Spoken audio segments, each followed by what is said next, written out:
Welcome into UCCU Ballpark on the campus of Utah Valley University for the 6A baseball semifinals. We've got a doozy for you today as the Bingham Miners and the American Fork Cavemen prepare for our first semifinal. Dusty Litzer, Dane Stewart here, and Dusty, two teams near the top of the classification the entire year, finished 1-2 out of Region 4.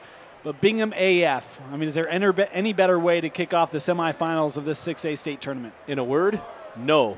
In 2 words, heavens no. I mean, this is what – okay, we talked about this kind of going in. Remember the last week in the Deseret News Rewind we talked about, hey, Bingham AF, that series, this is everything. And Bingham goes out and takes 2 of 3. I mean, that was the biggest shock of the whole thing, is that they were able to go out and do that. And to see this here, it doesn't really – you know, this is what we want. We want Bingham, we want American Fork in this kind of game. And not only that, we'd love to see it again Friday because of what this matchup can mean. Both coaching staffs, these are very close coaching staffs. Today's game, in there, is what they explained is this is what baseball's supposed to be like, and they're excited to put it on display. No, I mean, we talked with them and mentioned how close they are. Dusty, you mentioned that. It's have a great respect between these two programs that have been atop the state this year is Nick Stevens, the center fielder, leading things off here for Bingham in the top of the first. Takes a called strike 1. And a chopper right back to the pitcher, barehanded, and able to get that ball over there. Bernie able to make the play. I mean, here's the thing for Bernie on this one is that we've had a pretty solid rain since during in and out even, which one makes the field look awesome. It'll hold up a little bit better as long as we get more rain. But that ball's got to be slick. He takes it off that. So nice job there by Bernie to handle that nice and clean and make the throw. It was one of the things I thought we were going to have a rain delay, actually, because it started coming down about 10, 15 minutes before the opening pitch. Is stepping into the plate here is Derek Soph, the left fielder. We'll foul this one away.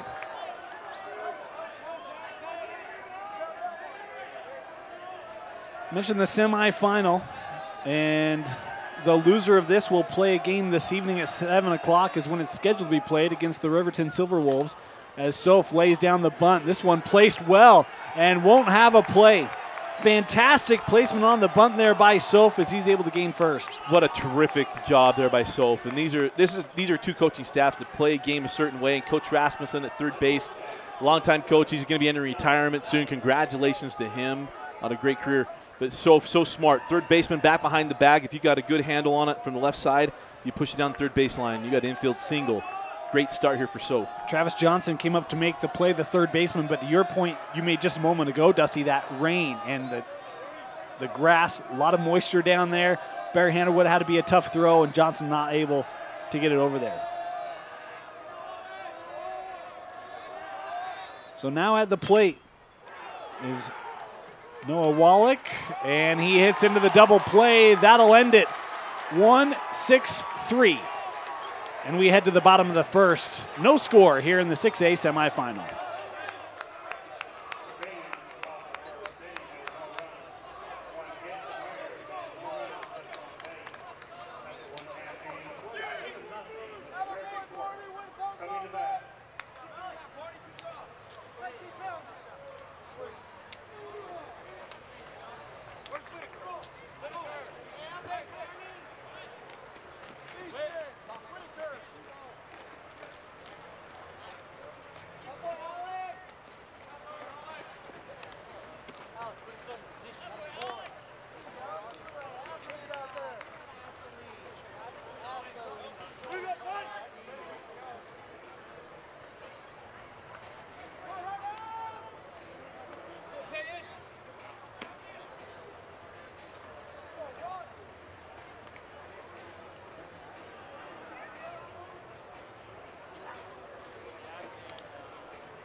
To the bottom of the first we go. And Peyton Jones on the mound today for Bingham. This is an experienced pitcher, Dusty, an experienced athlete for the Miners, a multi-sport star, and boy, he loves these big-time moments. Certainly does. He'll be the starting quarterback most likely coming in the fall for the Bingham Miners. And not only that, he's a good basketball player as well. 3-sport athlete. You don't get a lot of those at Bingham High. I mean, with the way that all 3 programs are very successful, Right. I think he says a lot about the programs that they say, hey, go be a multi-sport star. Quit trying to specialize in everything. But it's good to see him on the mound today. And by the way, Go succeeded all of them. Coach Soto said this is normally our Friday night guy. Is stepping into the batter's box to lead things off will be the shortstop, Ryan Hardman. Now that he said, hopefully we can help him out because the one game they lost in that last series was the game he started. In fact, Hardman was the pitcher for American Fork in that game, got the win 2-0 as he takes this one inside ball 1. If I'm wrong, I don't believe I am, but I believe he's the son of one of the assistant coaches. There's been a lot of Hardmans go through the AF program in the last 10, 11 years, and all very good hitters and very good baseball players. Called strike there from Jones. The count evens up here 1-1. As always, we talk about it. It's important to get on top of hitters, stay ahead of the count. Nice job at evening it up here early on for the young left-hand pitcher. The delivery here from Jones. Hardman able to foul this back. It's one of the things, Dusty, talking with Coach Soto, said, you know, I mean, we really were hopeful of our defense this year. Didn't know if we were going to have the bats. The bats have been good here in the playoffs, but you get the sense against American Fork, you're really going to have to try to shut down this very good Cavemen offense. It was the first time I was able to in person give him guff for saying they're going to be a 4 seed. Hardman drills one to center. And coming up to make the catch there is Nick Stevens for the first out. Yeah, because if you watch the videos, I always give him nonsense because when I saw him in the fall and even in the winter, I said, hey, Coach, how's it going to go this spring? And he's like, oh, we're going to be a 4 seed if we're lucky. And kind of giving me the brush off a little bit. And I said that. He goes, well, we haven't hit the ball. That's why I told you that. He's like, then we get the state tournament, all of a sudden we're hitting the ball. Yeah. And so they're very hopeful for that, but he knows his defense is going to be there, and that's always a positive. You know, you get good pitching, you got good guys behind him, gives you a chance in any game. Colton Carpenter at the plate here for American Fork. As he takes ball 1.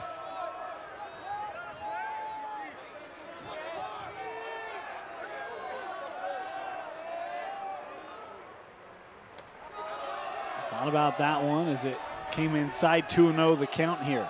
Nice job of being patient. Early on in games, you don't get too amped up, and you see him take that nice deep breath. These guys know what this game's all about, and they know how big it is to them and what it will mean because either one of these teams is in the driver's seat to take this tournament.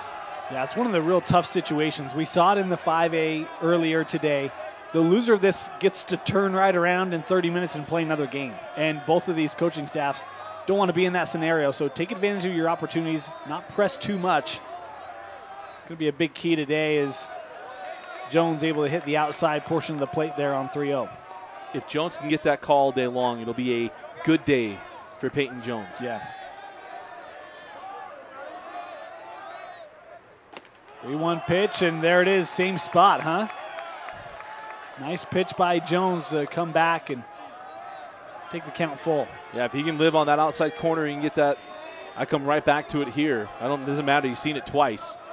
I'm going to make him hit your best pitch.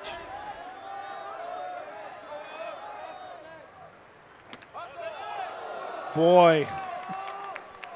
And they'll put Carpenter on. I thought that one was really close, Dusty, to strike 3. That was really close. Sometimes you just don't get the benefit of the call. So now you make the adjustment. First inning, you got to make sure you make them work, understand who your umpire is, and then as a catcher, that's the mental notes you're taking the whole time. They're seeing, all right, if I can work more, if I can work an inch off the outside portion of the plate, I'll live there. If I'm going to miss on the inside corner, fine, we'll do that. And take that note because it'll be harder. You're going to get a lot less power off that pitch from hitters on the outer part of the plate than you are going to be in the inner. Designated hitter Dawson Perry at the plate here for American Fork. He fouls away the first pitch.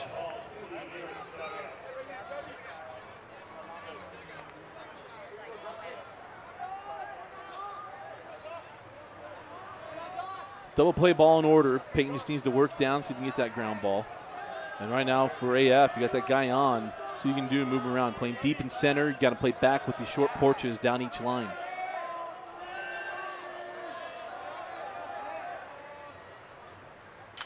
0-1 pitch, contact to short. And they get the double play. American Fork used one to get out of the top of the first. Bingham does it in the bottom. We head to the second. No score in the 6A semifinal between Bingham and American Fork.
Welcome back here to UCCU Ballpark, the 6A baseball semifinal. Dane Stewart, Dusty Litster bring you Bingham and American Fork for the fourth time this year. Right, the fourth meeting between these two. What should be an absolute dandy. Bingham went down in order in the top of the first. It'll be Nick Burdett to lead off here in the top of the second. Be important here, who's going to get on first, right? I think the first blood will be a big deal in this game, and that is the team that's able to push across that first run. Burdett, the first baseman for Bingham. And that pitch just missed. Ball one.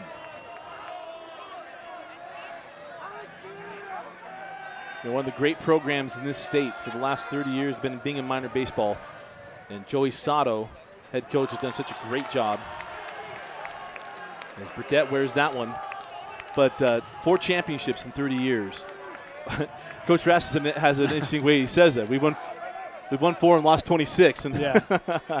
but they've appeared in a lot of state championship games, and this team perennially is always going to get to Thursday and Friday in a state baseball tournament, and it is one of the great jobs in the last 30 years in Utah baseball. Brandon Thomas, the right fielder, up at the plate as this one caught for the out. In a game like this, you got to do the little things. And when you bunt, that barrel of the bat has got to be on top of the baseball.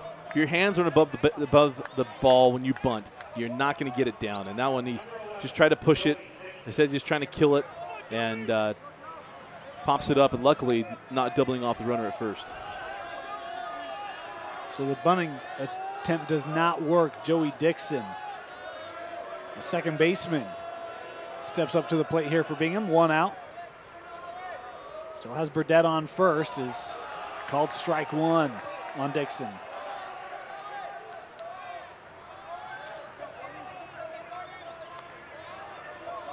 Interested to see, have a lot of speed at first base, so you're not going to be able to move him, so the defense can play fairly straight up and double play ball in order here of what Bingham tries to do early on. A little bit wet conditions still. The field's going to hold it pretty well. To see what they decide to do to try to move people around. Nice pitch there from Bernie. Called strike 2, and right now Dixon needs to get a little more defensive here at the plate with the 0-2 count. That one, boy, hit him right in the head. That's why you wear batting helmets right there, huh? There's a great story with Lou Gehrig. One of the greatest games he ever played. He got hit in the head the day before, and he had a big goose egg. They didn't wear helmets back then. And the next day, I think he had, 2 triples and a double and a home run before the 5th inning, and the game got rained out. And the stats never counted. So you can come back from being hit in the head. It'll be just fine. But yes, it's right. That's why we wear helmets. Dusty, you made a comment at the start of the inning that maybe the first team to get some runners on, see if they can capitalize. It's Bingham here, men on first and second, 1 out, as Nick Daines, the designated hitter, at the plate.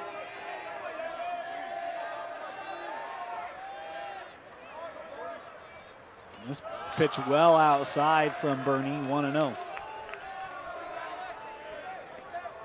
Great opportunity here for Bingham, as you mentioned, Dane. See if they can play to run the ball to the grass.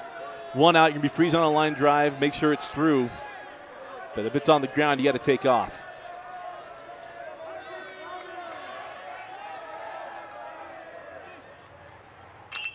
Contact into right field. This ball will get down. They're going to hold up Burdett at third. The bases are going to be full here with 1 out as Nick Daines able to deliver the 1-out single. Terrific job there by Daines. I mean, if this is any different field, you probably score the run from second base, but because the line is so short and the way that the outfielder's playing on that line where the wall is, he's able to cut that off and cut it down to just a single. But as it is, bases loaded. And stepping up to the plate will be Camden Snar, the catcher. Bingham with a big opportunity here in the top of the second. Base is full. If your bottom of your order can deliver for you, it's going to be a good day.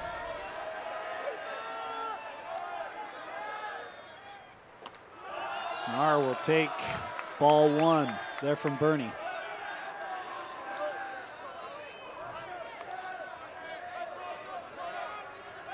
You got to be smart here.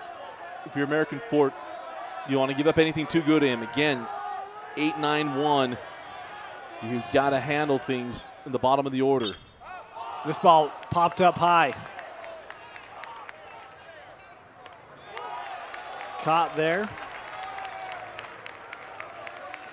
by Carpenter. Infield fly rule in place there as the runners will stay at their bases in 2 outs for Carter Safonia. I mean, that gives you light at the end of the tunnel. You're sitting there 1 out, bases loaded, and you're thinking, as a player and a coach, all right, we got to get out of this. You get an infield fly like that, and that's a gift. Safonia going to try to be the man to come through here for Bingham. And this ball hit well to left center. Retreating back under it. There to make the play is Jack Walker. Walks and a hit, but no damage done. No scores. We head to the bottom of the second. You're watching the 6A semifinal on live.ksl and deseretnews.com.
We head to the bottom of the second inning.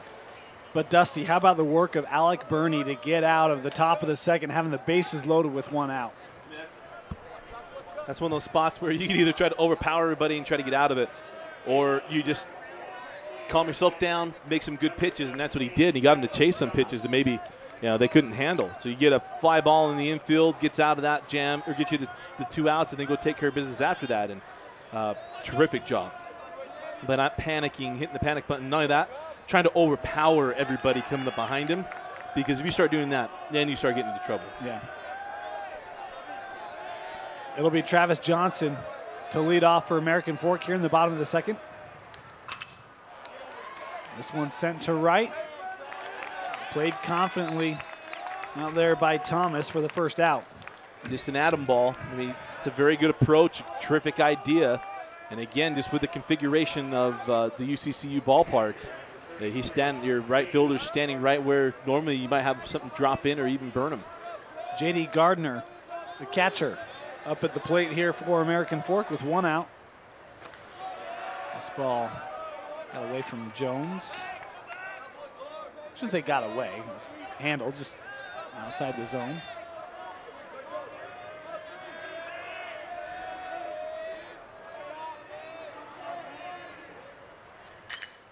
This one lined into center. Nice hit there by Gardner as he's aboard here with 1 out. Oh, no. Boy, got to be careful here. I know Jacob Shaver's been sitting out in the stands. I'm sure he's like, I'll be at second on that.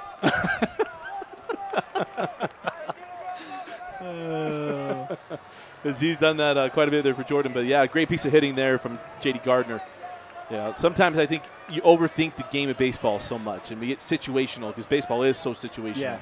A lot of times just get up, get your right pitch, and just hit a line drive. That's really the pure form of a swing is you're hitting line drives. You know that everything's coming into place, and he smoked that ball into center field. Martin McCoy, the right fielder. Up to the plate, his first at bat here. Lined up the bunt. Able to withdraw that as he takes ball 1.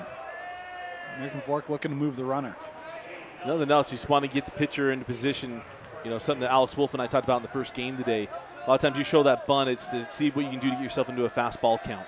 And if you get yourself a fastball count, we know we can do lots of good things with it. So count sitting at 1-0. If you can work yourself 2-0, you might get in a position you can go hit and run and try to make something happen. Showing bunt again. They'll throw over to first.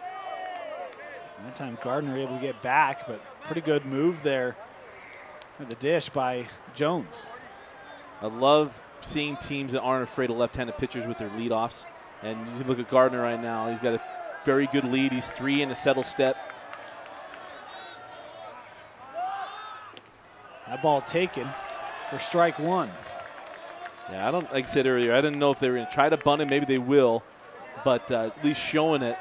See what they can get done here. Now that I can see if we get the defense to move because he was in a slash on that one, which means you show bunt, pull it back, and try and go with the full swing. Jones back to first. At least Peyton's pure with the move over to first. None of this Andy Pettit half-step thing. But you can tell very good. That's what left-handers, the advantage they have on a guy at first base. You're going to be able to stare at him the entire time until you actually go. One fouled back. Nice work here by Jones. A couple good pitches here to make the count 1-2. And one of the things they always talked about all the time is that when you're at first base, you got a left-handed pitcher. Watch that front foot. You're going to watch that front foot. And if it crosses his back leg, obviously he can't come over because it'd be a balk. But now, if you go through in the mechanics of the left-handed pitcher, if he comes straight up, he's got you 2 ways. And that's something you see with Peyton Jones. He's able to hold simply because he comes straight up on his approach home. He got him there. Yep. Just like you mentioned, Dusty trying to be aggressive and called safe. Boy, I thought the throw was in time, but a fantastic job there by Nelson McKay, who came on to pinch run, able to beat it. Yeah, I'm pretty shocked by that, too. I thought they had him. Nolan Wallach is like, what do I have to do? And I think the umpire was telling me you were still digging on the tag, and I think it was all one motion. They're aggressive and really should be out, but Gardner's standing at second base nonetheless. Boy, yeah, if you're Bingham, you think that's it. But McKay did a fantastic job of utilize that speed. It's why he's on here to pinch run as Jones throws this one off the plate 2-2. Thank you, McKay, the speed up. Yeah, I missed the switch. So I was talking about Gardner too. 2-3, 3-3 looks exact same yeah. From a certain distance.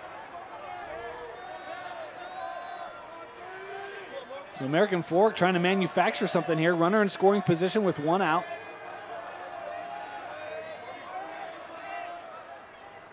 This ball low, and the count now full. If that corner's not going to be there all day long, that's fine. That was a pretty good pitch. But if we're not going to call it all day, you can live with that. Count will be full here with an out. It's frustrating, but it's a sour pickle you're willing to handle. This one maybe a bit outside. Jones will throw to first, get the out of McCoy, but it does advance Nelson McKay to third. 2 away. And not much you could do there. I mean, that's essentially like a sacrifice bunt. Jones fields it cleanly, but it was a nice job. McKay, once you see it on the ground, you can take off. Doesn't have to freeze on anything. And no play for Jones, and now he's got to take care of the guy at the dish. But an opportunity for American Fork to draw first blood. Ike Garlick, the left fielder, to the plate here. 2 outs. Can Peyton Jones get out of the bottom of the second here? Good pitch.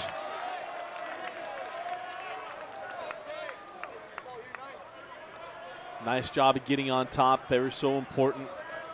Get to 0-1, see what he can do to get to 0-2.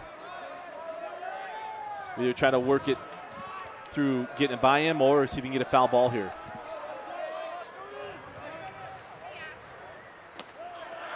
Inside, and it's strike 2 called. Garlick so close to offering on that one.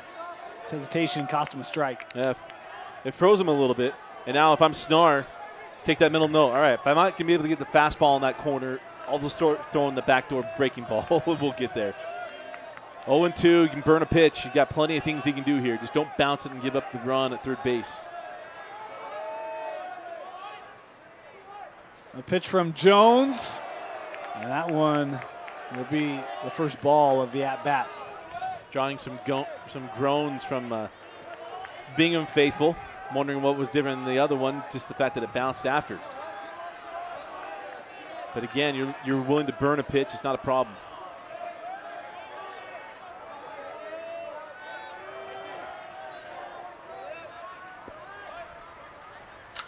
One, two, this one sent right to the first baseman, and Nick Burdett alert, able to make the catch. And for American Fork, 1 hit, 1 man left on. Still no score here in the 6A semifinal.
Top of the third inning here.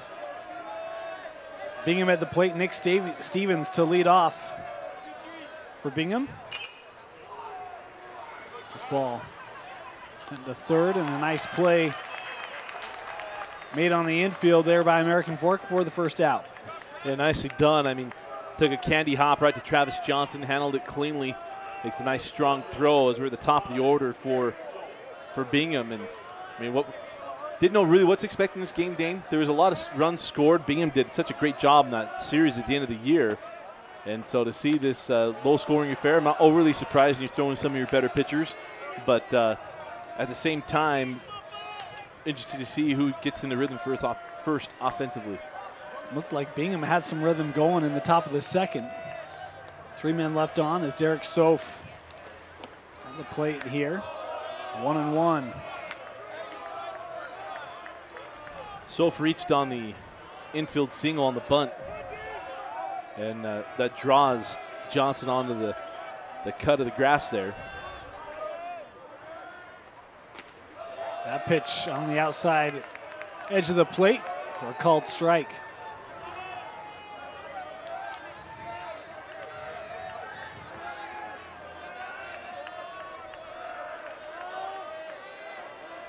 One-two pitch here from Bernie.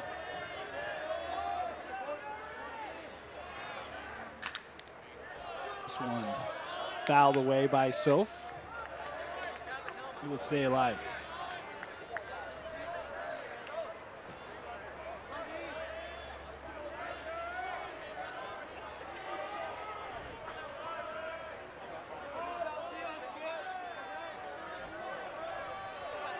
My apologies, I've been saying Bernie, it's Barney.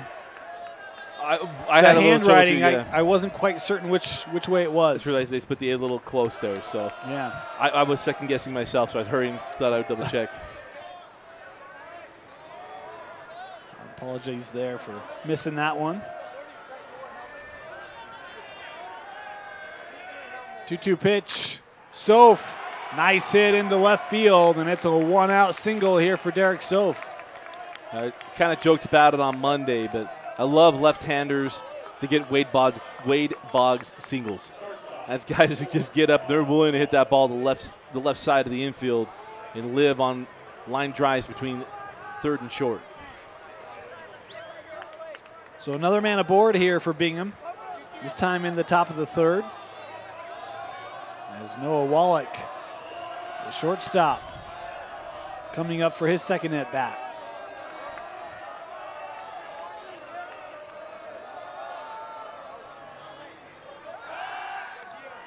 Checking on Soph, he's back safely.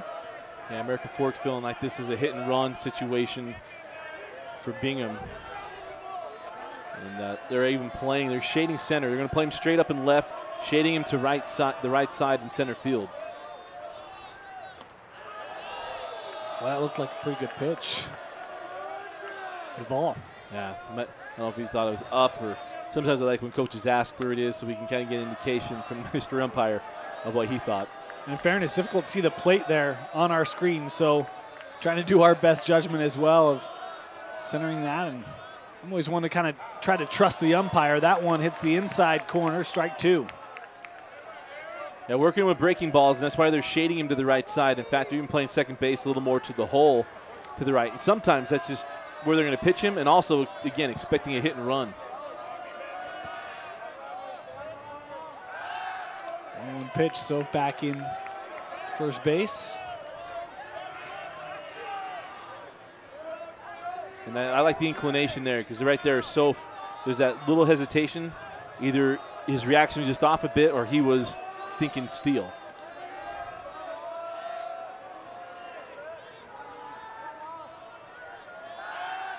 Again. Well, there is a little bit of hesitation there by Soph after his leads. Some of these pitch outs back to first. Been able to get in safely, but to your point, Dusty, you wonder what's dialed up here for the Miners on offense.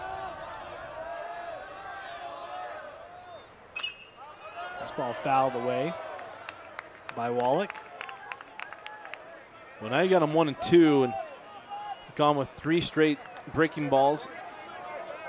So now, I mean, for me, you can go fastball up and in. You go another breaking ball, try to get him away, see if you can get him to swing through one. Wallach's first time up, he did ground out to a double play, doubling off Soph after that infield bunt. This pitch outside, ball 2. 2-2, you don't want to be messing around with Burdette with runners on, so you got to make some good pitches. I think you can still burn one here. Not too concerned with it. I think you can still work on that breaking ball at 2-2.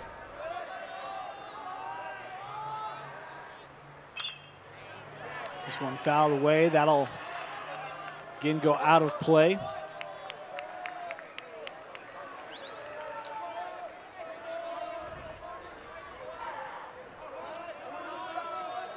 And this is a good at bat here for Noah Wallach. He's been on top of it. Able to fight off these breaking balls. He's hoping for something straight, 2-2, maybe bust him up and in, or if not, see if you can get him again to chase something out of the zone.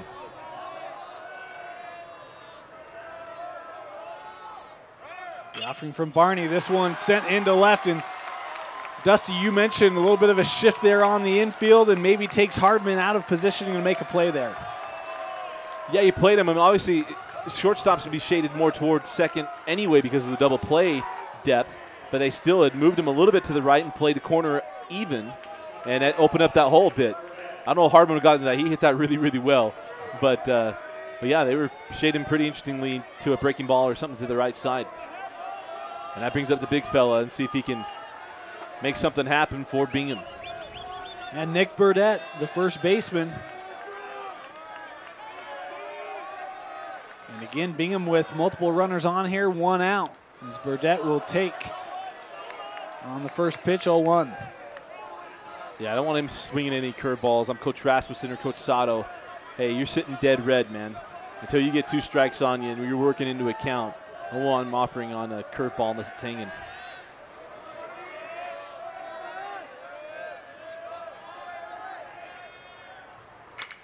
This ball, that's going to drop. Bingham's going to send around Soph. To third will be Wallach, and Burdett into second.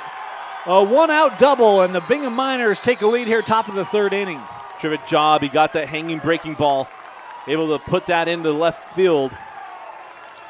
And an RBI for Burdett. Terrific job. And now not only that, you got runners at second and third, and you got two more Miners waiting to come in. Brandon Thomas, the right fielder, comes up to the plate here for Bingham. You mentioned Dusty, first base open, so the double play ball not in play here. Situation for Barney to try to work out of. This ball in. Oh, Hardman makes a great dive to make the play, but the third baseman had already, well, didn't go to the bag. Well, he didn't have a play at third. Burdett got a nice break because it's on the ground. He's not freezing on anything, so he's able to get to third base. There wasn't a play there.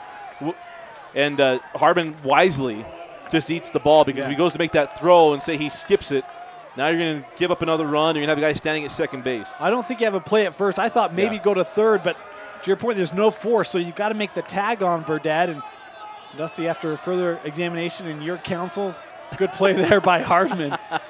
Just to eat it and not let more runs come in.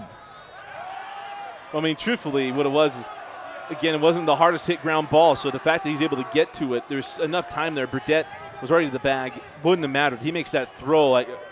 There's no real positive unless Burdett was to round it, but he's not going to. So he could have tried to backdoor him, but the play just wasn't available to him. Check over to first here.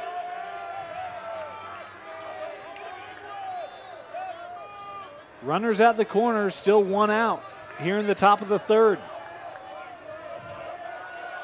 Joey Dixon at the plate. This one fouled back. I mean, situationally right now, here's the guesswork that goes out of it, Coach Ingersoll. You're not double stealing with Burdett. This is no knock on the kid. You don't have the great speed on third base. So I'm not expecting a double steal. If I'm going to call anything on the first and third situation, I'm going to throw all the way through because I'm going to expect to throw him out at second base. I'm wanting to gun down Thomas, get my second out of the inning because I do not expect Burdett to take off on a throw. And if I really felt that, I'd cut it off with a shortstop and we can get him. 0-1 pitch, that one low. The count now at 1-1 on Dixon. Most of you watching are baseball fans, but just in case you're not overly aware, runners on the corners going to come out and give signs with the catcher, throw all the way through, or cut off with the shortstop. I'm going to throw to third. I'm going to throw it back to the pitcher. All intended on getting the guy at third base. Good eye there by Dixon. Let that one come through.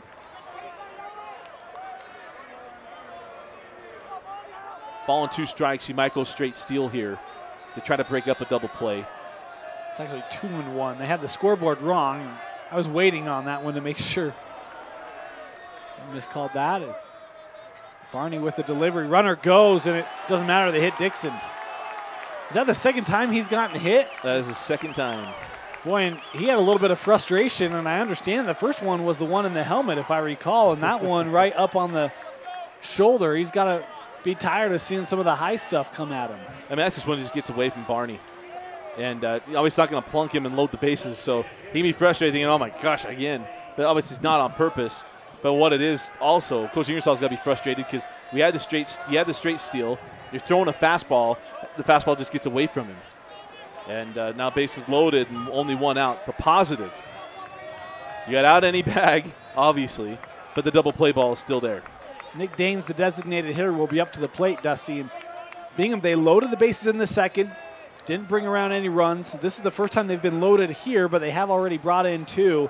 Could be a big inning for the Miners and a game that really, I kind of thought this was going to be, not a game with a lot of runs. So it has a potential here for American Fork to, really got to tighten down the screws here. Doesn't it just feel like Bingham, they play really good defense. Their offense is going to be there. It's adequate, and it can be really big when it needs to. It just kind of waits for the right opportunity. When the opportunity's there, we're going to take advantage. It would take advantage of all your mistake. Yeah. And Daines singled to the right side last time, or in his first time up. Are we talking about Bingham football again, or?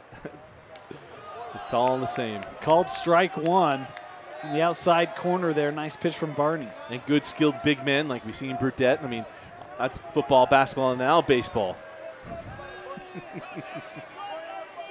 Oh, to be a minor coach, huh? Yeah, absolutely. Not as easy as it may sound, folks. Plentiful.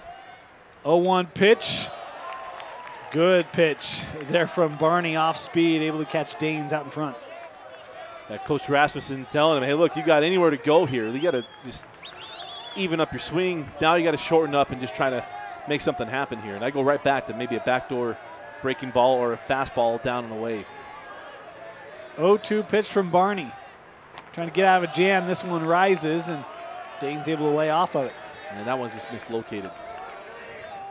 I'm going to assume I was right. And it's supposed to be down, and he got away from him a minute. Just to make myself feel better.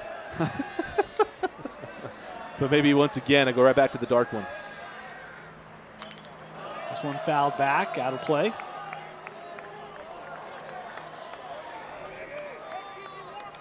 We've seen a little bit of that cat and mouse here.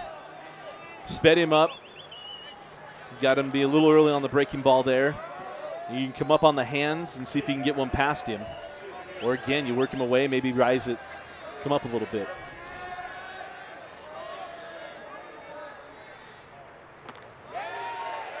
They're going to ask for a check here. Did not go. Daines able to lay off of that one. Count now 2-2. Yeah, I agree. I didn't think he went. They came up and in on him, see if they can get in the chase, and nearly pulled that one off. 2-2. Sorry. I was going to say, I thought he held off as well. 2-2, maybe come back to the same thing. Outside, and now the count worked full by Daines. Nice patient at bat. Absolutely. Worked himself 0-2. He swung at a pitch he necessarily didn't want. And now he's able to get himself to a position where a run's going to come in either via walk or he's going to get a hit. Big pitch here from Barney. Daines able to foul it away. Dusty, we saw a situation in the 5A semifinal. Walks, runners on base, led to the undoing of the Sky Ridge Falcons. Important for American Fork here. They've conceded 2 runs. Got to shut this inning down for Bingham. 8th pitch of the at-bat. Outside, and they walk a run in. How about the patience by the designated hitter of all people, Nick Daines, at the plate? Well, on top of it, what we talked about before, the coach, we talk about all the time, hey, we can get beat by the 1, 2, 3, 4, and even 5-hole hitters. We get to 7, 8, and 9. We have got to be winning. You have to win in those situations and in that part of the lineup. Can't win that part of the lineup, it's going to be hard to win the ball game. Not only that, it's going to be hard to keep the runs down. We're going to get a pitching change here. We'll step aside, have a new pitcher for you when we come back.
Top of the third inning, 6A semifinal.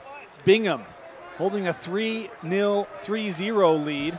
All those are unscored here in the top of the third. Bases loaded, and a new pitcher, Boone Abbott, comes in to pitch here for American Fork. Dad's got to be an Angels fan. Bob Boone, Jin Abbott. Easy. That's easy pickings right there. You got to be a catcher or a pitcher with that name. Delivery from Abbott. This one, low ball one. Biggest thing for Boone right now is come in, got one out. Just, the coach, get me ground ball. We can get him out at home. We can turn a double play. Do not miss up. Double play would go a long way here for American Fork. Called strike. Nice pitch there from Abbott. Not to drum up bad memories, but Camden came up last inning with bases loaded and flew out to first. Same situation, one out, bases loaded. And know he wanted to atone for that last at bat.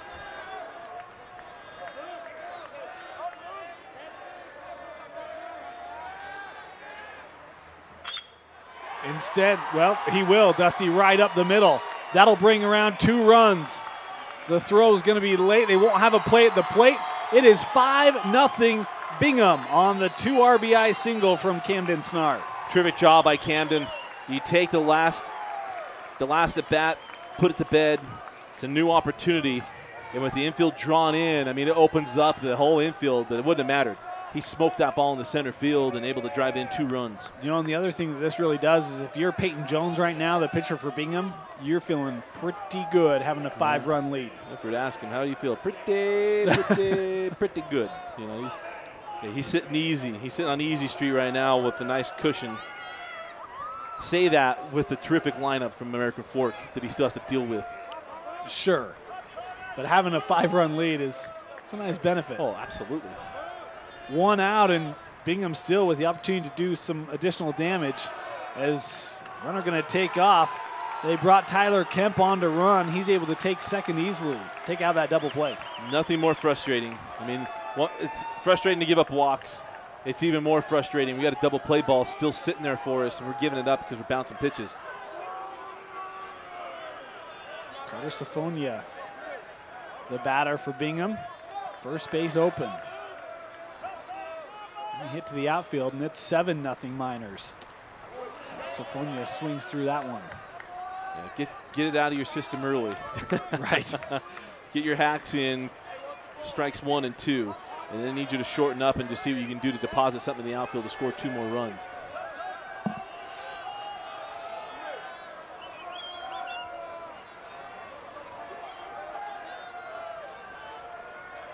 Pitch from Abbott. Sent right to the second baseman. Runners are going. Bingham will get one in. Sacrifice there for Safonia as Dane's able to come across, and Kemp advances to third on the play. He'll get an RBI. It won't be sacrifices on bunts and fly balls, but with the run. But that's what you want to do. I mean, you got a runner at third base. Something to the right side is going to score him. There's, for whatever reason, between geometry or whatever else, if you hit the ball to the right side, he's going to score. And once, because you get to see it as a runner at third base. So putting that ball towards second just opened that up. He knew he was going to come in. So an RBI, and you'll feel good being 0 for 2 with Safonia with 1 RBI, knowing what he was just able to do. 6-0 the lead here for Bingham as Nick Stevens up at the plate, the leadoff man for the Miners. Again, has Kemp on third here with 2 outs. This ball lifted to left. Would have been a good hit with 1 out. Not a good one with 2 as he'll pop out, and that'll end the inning. But a good inning for the Miners. They plate 6, lead 6-0 in the 6A semifinals. We head to the bottom of the third on live.ksl and DeseretNews.com.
Welcome back here to UCCU Ballpark. Bottom of the third inning in AF with a big hill to climb here. Griffey Larson will lead off the inning.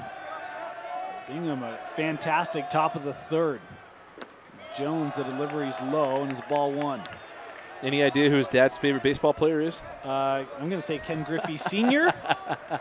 Well, Griffey Sr. didn't wear 24, so you got Junior wore 24. He wore 30 in memory of his dad when he played with the Cincinnati Reds. Yeah.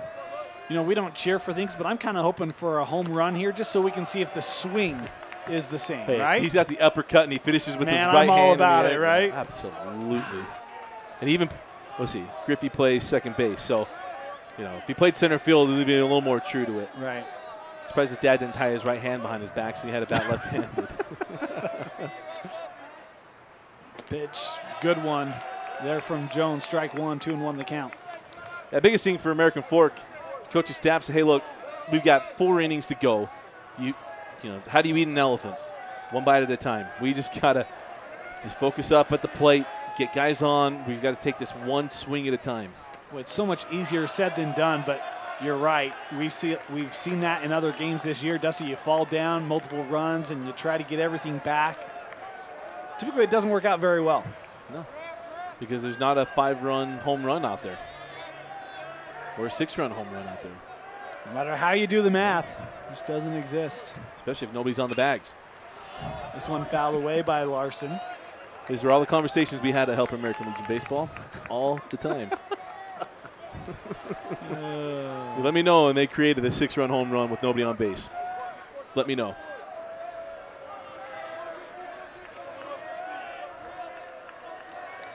Two-two pitch outside. The count now full for Griffey. Good at bat here from Griffey. You got sooner or later, you got to start making pitchers work. If you notice a trend in baseball, if you're getting beat and you're not getting a lot of runs, that pitcher's not throwing a lot of pitches. I could take you through the book of what Skyridge just went through with Olympus and show you what happened. They were not making him pitch. They weren't making him get deep in the counts. And a lot of that, give that a lot of credit to a pitcher who lives in the zone and forces guys to get the bat off their shoulder.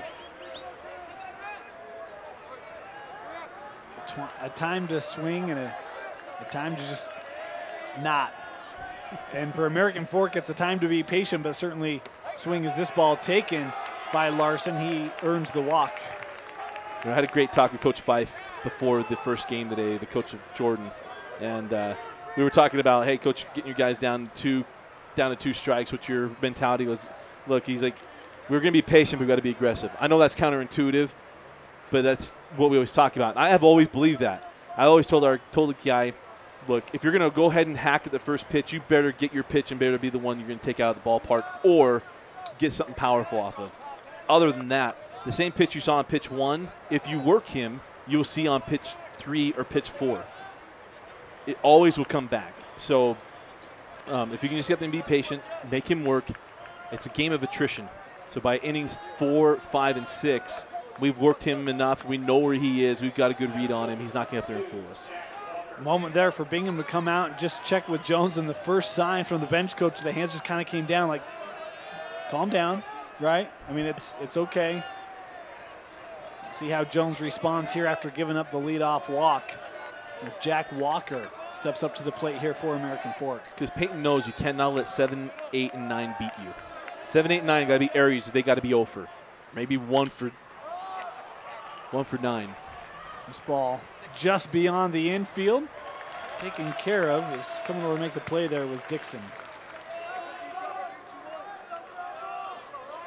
Nice job, pitch to contact, now at the top of the order, and the work. Again, now these guys have gone through 1 full time. It tells you how good the Peyton's been.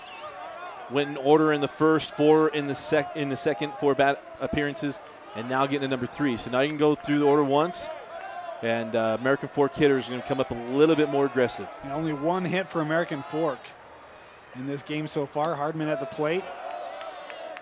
Step back there, take ball 1. And Hardman, if I'm Coach Ingersoll, see where he is here. But, again, you're going to maybe force some patience, give it some take signs, help your hitters get into counts. This ball outside, going to go back to first. Oh boy, if that throws on target, Dusty, they may have a good play on Griffey at first. Yeah, Sandy Alomar Jr., Javi Lopez made that work really, really well. But yeah, the ball got up and away just a little bit. He had him, but because of that, all that momentum just made that ball rise. Ended up throwing Burdette off the bag. 2-0 pitch. Hardman able to foul this one away.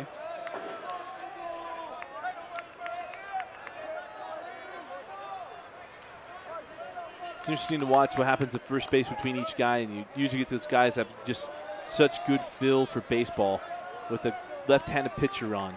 You have guys that always lean back. I've never understood what they thought that was. If you're athletic, on your toes, watching him, you can go any way you want to go. And you see Griffey messing with him a little bit. This ball right through the shortstop, well, right past the shortstop, and it's a one-out single. Men on first and second is Colton Carpenter coming up to the plate. It's not the sexiest thing in baseball, but a ground ball through the infield that are just singles. If all you're doing is hitting singles, you're never going to get out. And it's a terrific job there by Hardman. Not trying to do too much. He's able to get it through. Now look at it. Now you're going through the heart of your order with guys on base, and this is where you look to cash in and try to chip away at this thing. Well, it is the most men that American Fork. No, didn't they have the bases loaded? Nope. Okay. So I think it's the most men they've had on base then. First and second here, one out.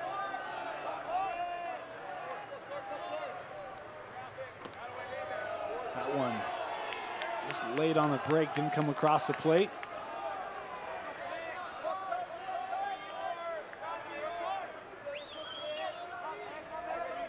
Opportunity for American Fork here to answer. Even playing 1 or 2 runs would be big for the Cavemen here in the bottom of the third.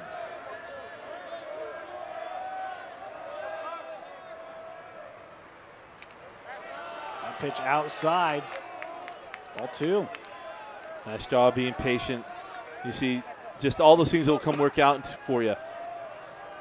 2-0, fastball. You know he's, or nothing else, it's going to be on the plate.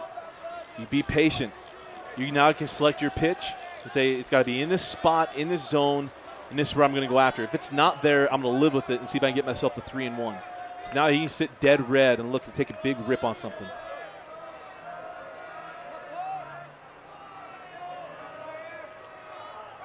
Jones hope to make a move back to second. No one was covering, but it will at least take Walker back to second base. Excuse me, Larson.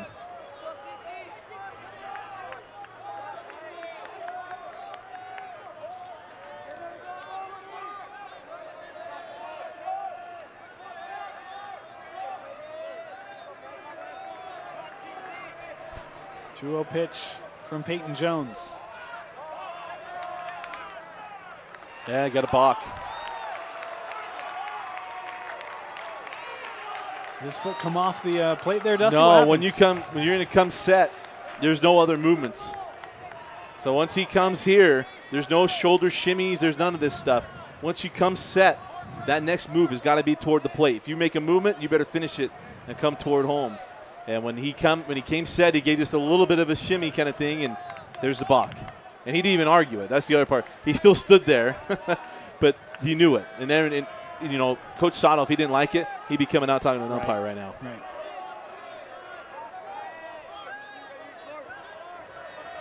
We've seen a couple balks in these playoffs this year, huh?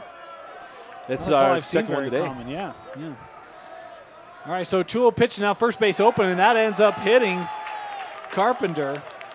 And he's going to head on down to first. So now the base is loaded for American Fork here in the bottom of the third. Now this is Coach Sato will have a conversation. It'll be, I imagine, fun, or even Coach Rasmussen. Now if Coach Rasmussen have a conversation, it'll be more colorful, but it'll still be fun. I would be saying, hey, man, we're handing you a fortune doesn't mean you can just cash any check you want to. Right. Like, we got one swing of the bat here by Perry. This is a 2-run ball game. We just handed you a fortune. Coach Sato came out of the dugout and I think he was talking with Jones, just kind of letting him know, hey, we got to start making pitches here. Bullpen is up for the Miners.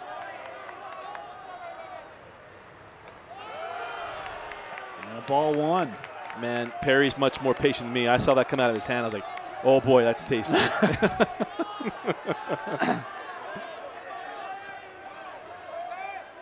He's been listening. You saw that on pitch 1, or you see it on pitch 3 or pitch 4. Right. There's one. Left center field off the bat of Dawson Perry. It's going to plate at least 2. They'll stop the runner at third. Dawson Perry with a 2 RBI single. It's 6-2 Bingham. Now the deep breath can come from Coach Ingersoll and from his players.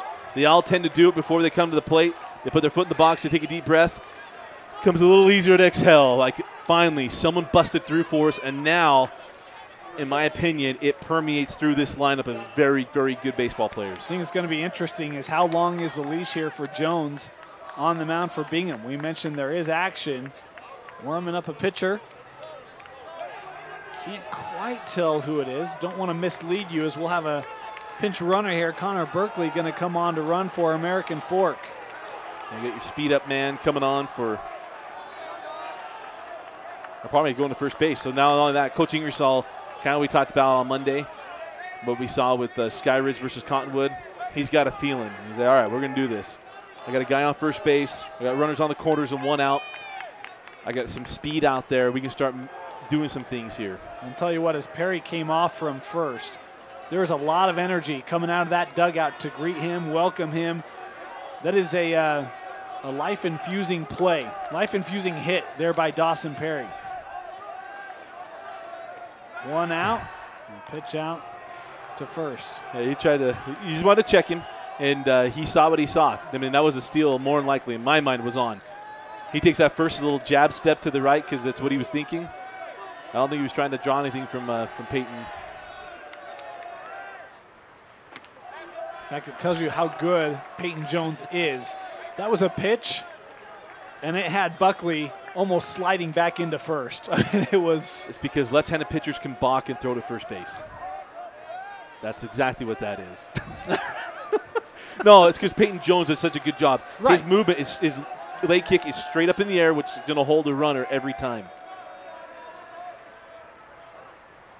Swung through, boy, a big hack from Johnson that just misses. And that's the pitch. That's the same pitch, and Coach Ingersoll is telling him right now, hey, get something you can handle. You're chasing that thing. If I'm on the dish, I'm calling the exact same pitch. We're going to go up and out of the zone and see if we raise his eye level one more time. We got a couple pitches to burn here. 0-2 pitch from Peyton Jones. Well off the plate, trying to get him to chase. Good discipline there by Travis Johnson. Yeah, a lot of that was a straight pitch out. See if they can catch him stealing here.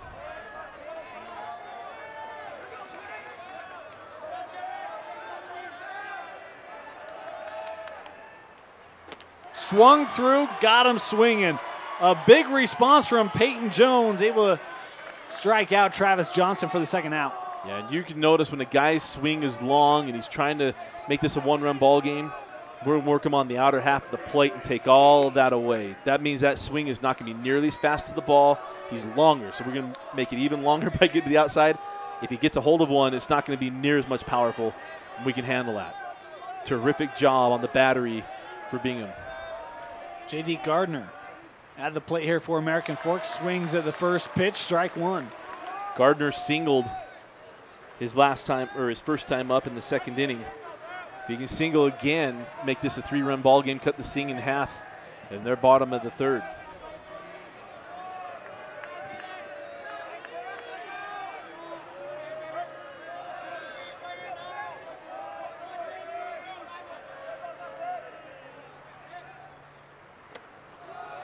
Ball handled behind the plate. Nice job by Snar. With that runner on third, got to be so cautious. Keep everything right near the plate there. And I'm still a little surprised you're going to pinch run for Perry, and we have not seen anything of a steal or any movement off of first base.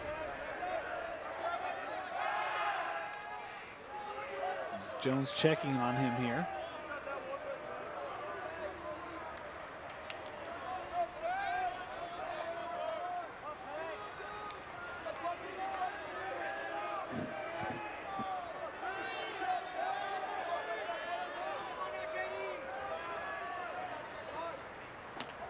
Boy, nice pitch there from Jones. A little bit of movement that catches the outside corner. A lot of times you got a left-handed pitcher who spends a lot of time staring at first base. You usually have a conversation with him about, hey, don't let it get you out of your rhythm. But, man, Peyton Jones does such a good job. Hold him at first and still making very good pitches. They're really impressed with his ability to do that. 1-2 count. Jones can get out of the inning here.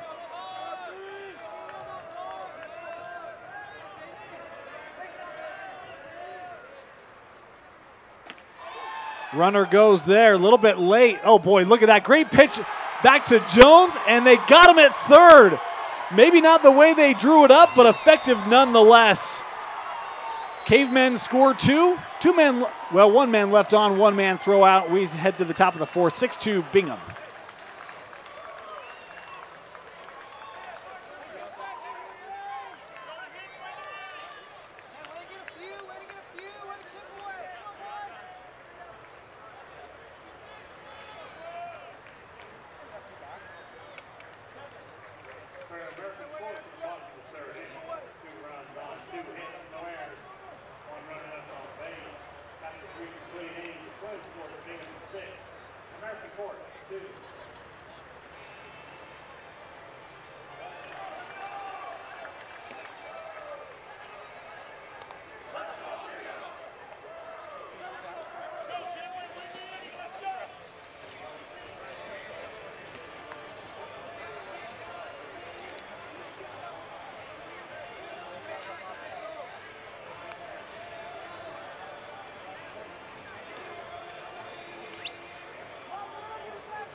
Welcome back here to UCCU Ballpark, the 6A semifinal. And folks, one of the real privileges I have is having Dusty Litster next to me because he explains everything I don't understand. Dusty, tell us about that last out for the Bingham Miners. Yeah, so we talked about it before, and we had Burdett at third base for Bingham, and I talked about the double steal stuff that probably is gone. They're going to throw all the way down because when you have runners on the corners and you have good speed at third, on the defensive side, you're going to go through signs, and it's going to tell everybody on the infield, we're going to throw it all the way to second on a steal. I'm going to throw it to the pitcher.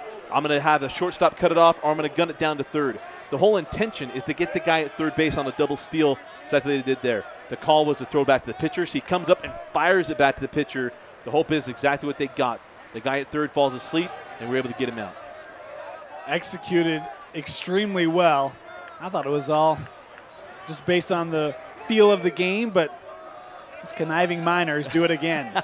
What's your catcher? If your catcher comes up and just pops up and goes to throw it, what you're doing is you're taking the baseball instincts that every one of us baseball players have in us and trying to make it work against them. Because once he pops up, he thinks he's throwing it down the second base, and that's where he goes to lean, especially when he actually throws it, just like he did. Yeah, you're taking off to see where that throw goes. The thing that was so impressive was the velocity from the catcher back to the pitcher, able to snag that and quickly get it to third for the out. It's a thing of beauty as Derek Soph at the plate here to lead off the top of the fourth inning. 2-1 the count here on Soph. Soph's had a good day.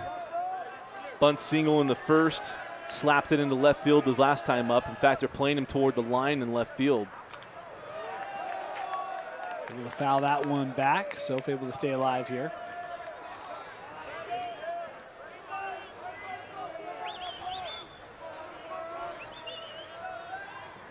And the tough part with someone like Soph is that normally on a left-hander, you like to work him away because it takes his power away. But if he's a slap hitter, now you got to come up on his hands and see if you can keep him from pulling it.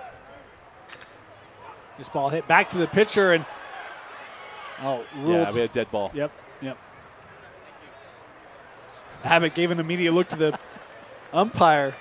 Well, a lot of it was Soph froze. Soph hit it, and he knew, and when it went through, he's like, oh, wait, and then he wanted to take off. And a good thing the umpire just take care of business right there.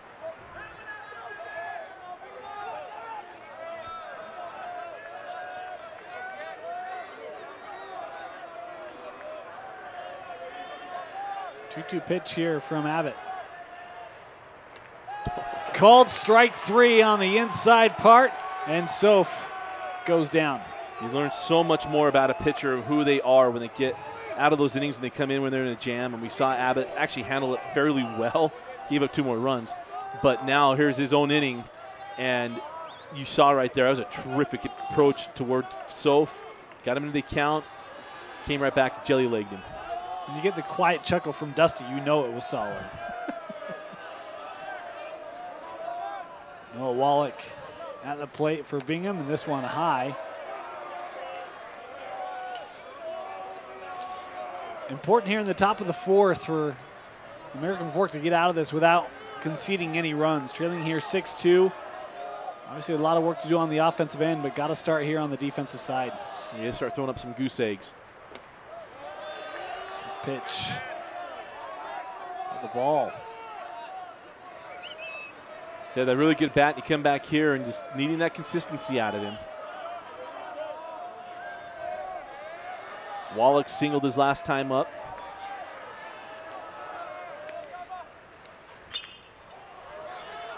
This one fouled. Giving chase, won't be able to get there. That one just over the fence by about 6 feet for the first strike of the at-bat. Wallach worked himself into a good count last time. It was a 6 pitch at the at-bat. He worked himself to a 2-2 spot. So being up 2-1, again, we're looking for something hard. And see if he can get everything started up for the Miners. Ball low. Count now 3-1. See if the green light's on here from Coach Rasmussen.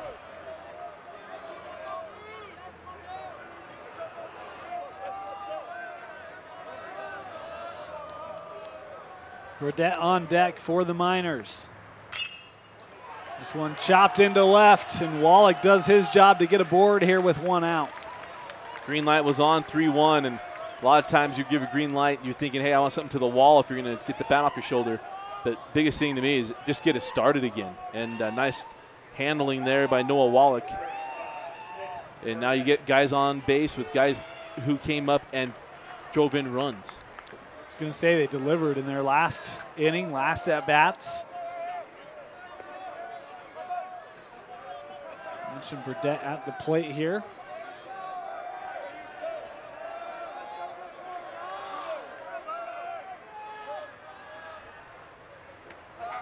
Good pitch right over the plate, strike one.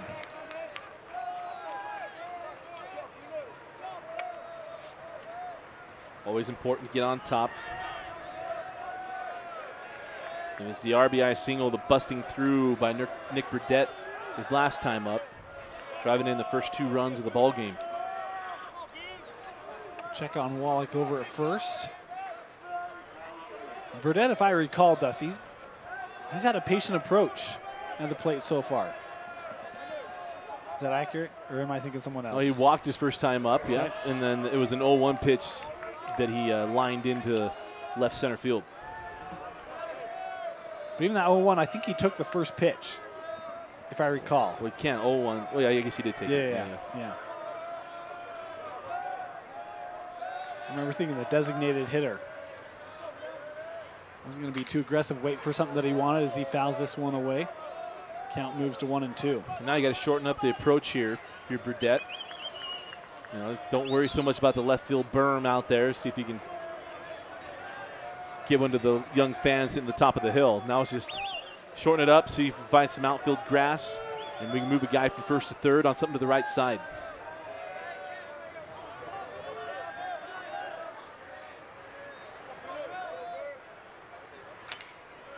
Again, chopped foul.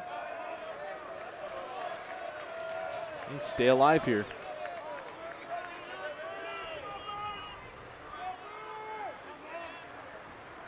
You see pitches you don't like, but you think they might be strikes, so you get your bat on it. You just seen, like we talked about last game, that it just gives you an idea that this guy's seen the ball really well.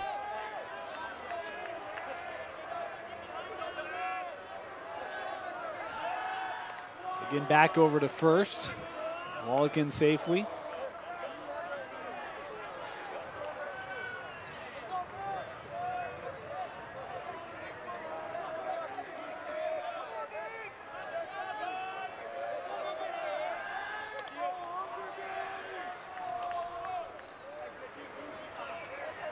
A little surprised. We've got a really good crowd here. You couldn't tell from our center field cam because I'm shocked more people aren't trying to get closer to the plate.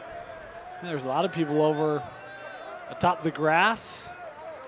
Maybe they want to take their shot at a foul ball. I don't know. This ball to Hardman. Bobbled it. And that'll be an error that'll lead to 2 men on. And normally Hardman's so sure at shortstop, and that time maybe the mind got a little ahead of the body, huh? Yeah, he's trying to turn. Trying to get a double play there, especially you got Burdette. Obviously not great speed. See if you can get him. And first things first, make the catch.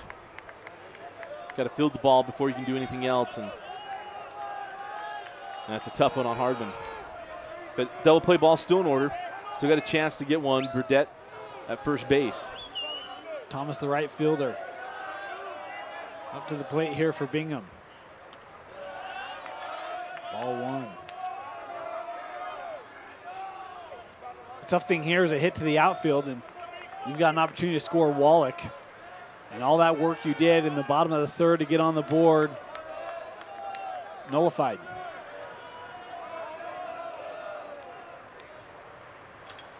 This one fouled back.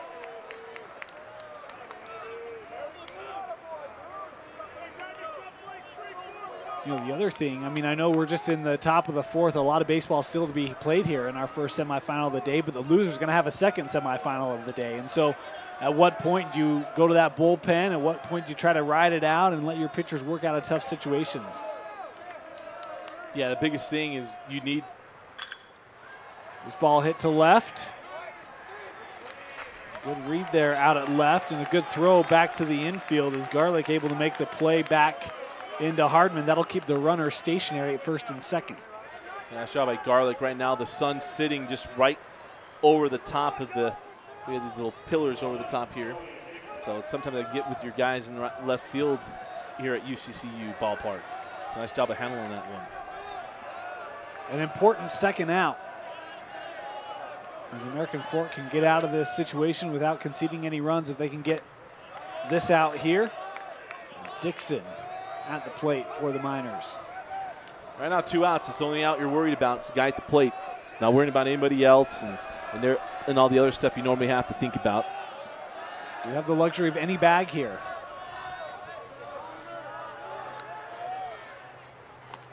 Ball inside. Ball 2.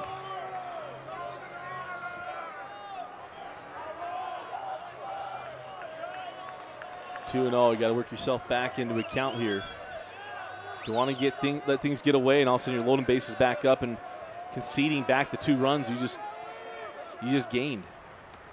This one low, and the count moving to 3-0, and it's Nick Daines, the designated hitter, on deck. Boone's got to calm himself down, take a deep breath, come back, make your best pitch here. Again, you got to get him swinging. So you're going to have to throw fastballs. That's fine. You got to pitch to the contact to see what you can do to get yourself an out in the outfield. Taken on 3-0.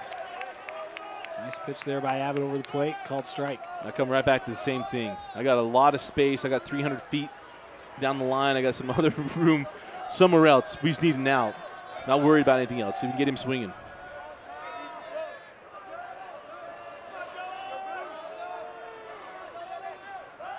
Big lead at second, and Abbott wanted to just check on Wallach.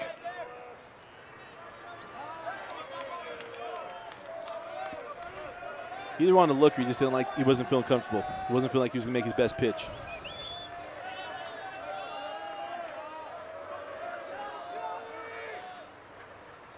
Delivery low, bases full, as Nick Daines will come up to the plate for the Miners. And if I recall, Dusty, didn't he have bases loaded in the second, Daines? He might have. I colored everything in front of him. So actually he walked, and they could have brought in one of those runs. So might have brought in Joey Dixon on the walk.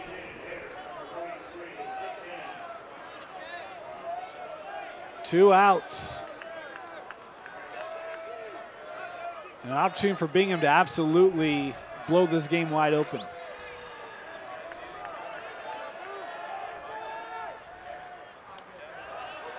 Outside, just missed. Ball one. Dane singled in the second. The bench walked and scored a run last inning.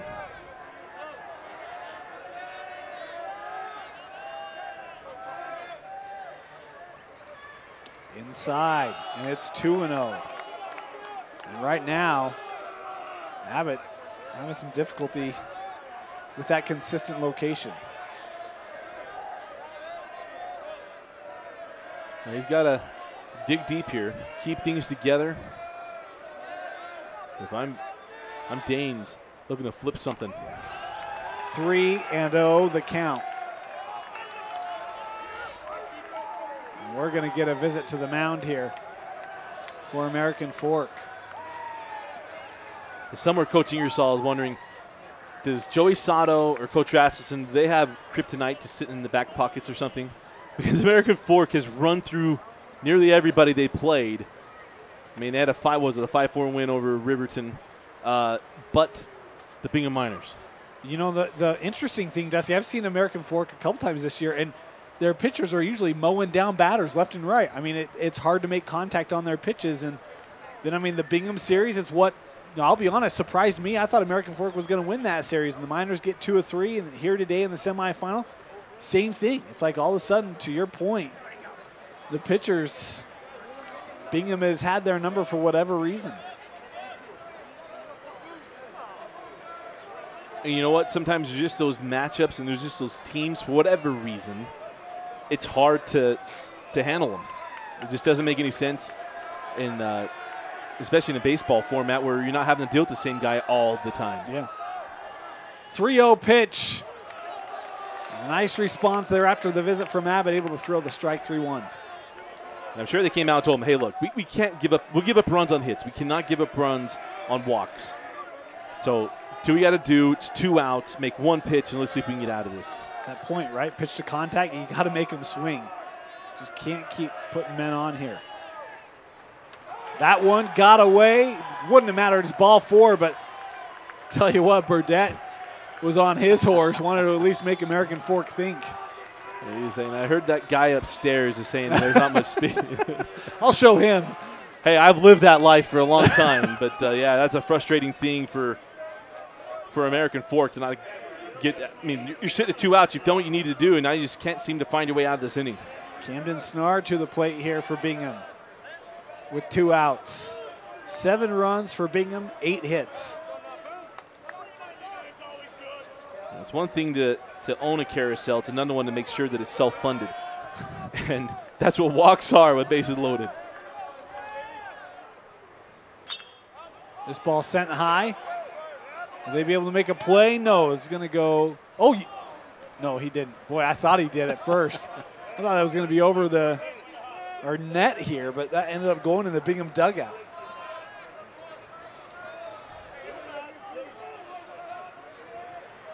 Hey, you ever done one of those things that they're just self-funded? It means they're not profitable. Yeah. Which means it doesn't work. So we can't keep walking guys and bringing in runs for American Fork and for Bingham. Hey, if you're going to keep the store open and you're going to fund it, now I'm going to do a lot to come in and take advantage. By all means. So if I'm Bingham, again, work yourself into 2 strike counts. We're going to put on some take signs as a coach to help you out, and we're going to make him earn it. 0-1. That one low for a ball. It's interesting, Dusty. I mean, so many things about this game reminiscent of the Olympus Skyridge game. I know we've talked about that, but it's right now it's pitchers. I know it's the end of a tournament, but right now one side having more success on the mound than the other, and I mean, that's leading directly to runs for one team. And I tell you what, American Fork's probably going to be more shocked about their end because Barney's been so solid for them. And I know Peyton Jones has been solid for Bingham, but you think with that age discrepancy that you have an opportunity to be in the advantage, be in the driver's seat. This ball fouled back by Snar. You know, the other thing, too, and it's a point you made earlier, we'll just point out here, 7, 8, 9 hitters, right? Danes has done a couple of times where he has taken advantage in the 7 spot for Bingham, getting on base, bringing in a run. Hey, doesn't matter if you make contact or not. Run comes in due to his at-bat, and Snar here, the 8 hitter. Danes just wishing you got RBIs for walks. And so, to your point, I talked about it. You want to be 1 for 9. I mean, you want to be even 2 for 9. That's fine. Just do not want them hitting over 500 in the 7, 8, and 9 holes. Yeah. Snar tipped that one to stay alive here in the at-bat.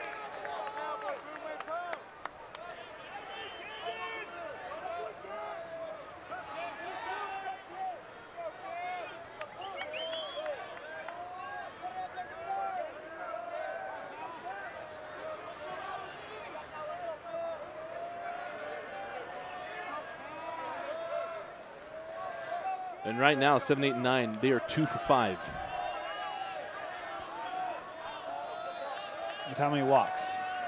With 2 walks to Danes, but here's the they are 2 for 5 with 3 runs driven in. Wow. Oh, sorry, with 2 runs driven in.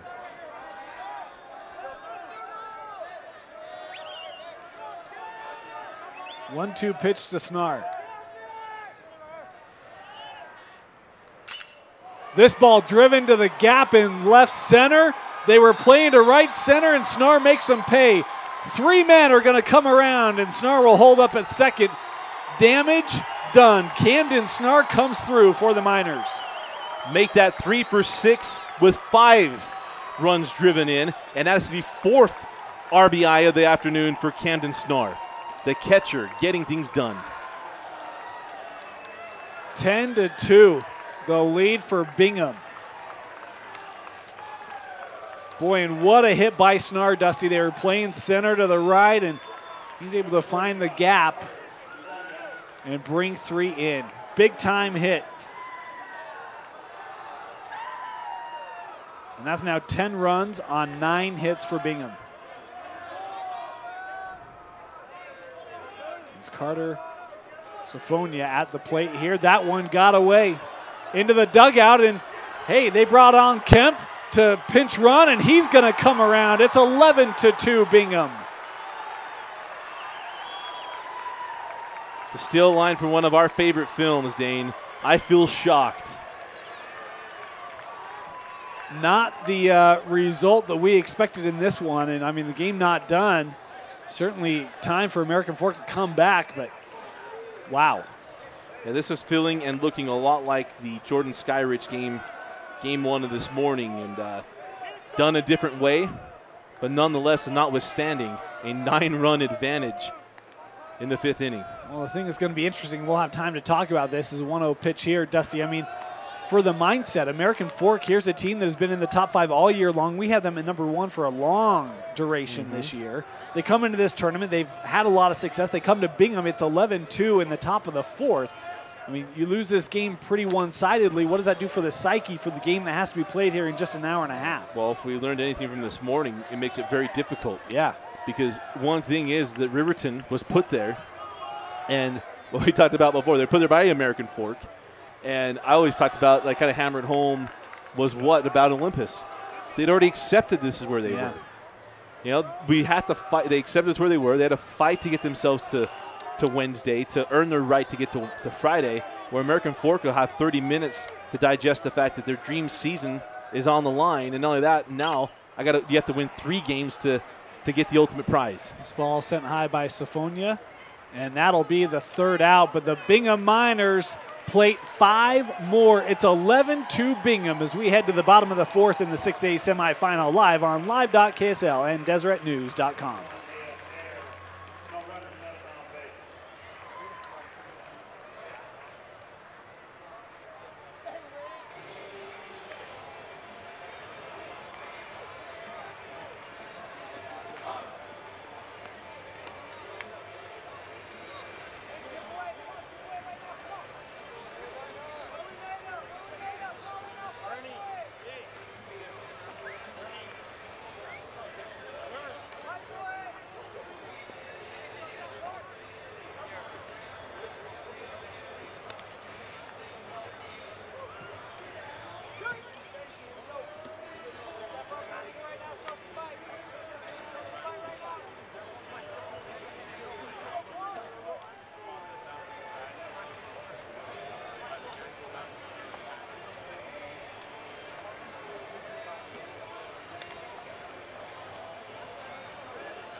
Bottom of the fourth inning, and the American Fork Cavemen have a big hole to dig out of. Peyton Jones remains on the hill here for Bingham as he gets a little more breathing room thanks to the 5 runs put up in the top of the fourth from the Miner offense.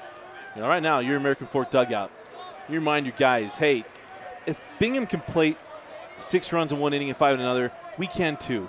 Remember how they did it. It wasn't one swing and it wasn't one thing. It was taking advantage of the plate, making their pitcher work, and then coming through in a timely manner. That is how this is going to work. And you remind them, one guy on, we're gonna move him. And we're going to get 2 guys on. And they got to come up with a big hit, and then we're going to keep going. 5 runs on 2 outs, Dane. They scored all 5 runs with 2 outs in that inning. You know, when you talk about that, you look at these 2 teams, and I mean, the expectation coming in.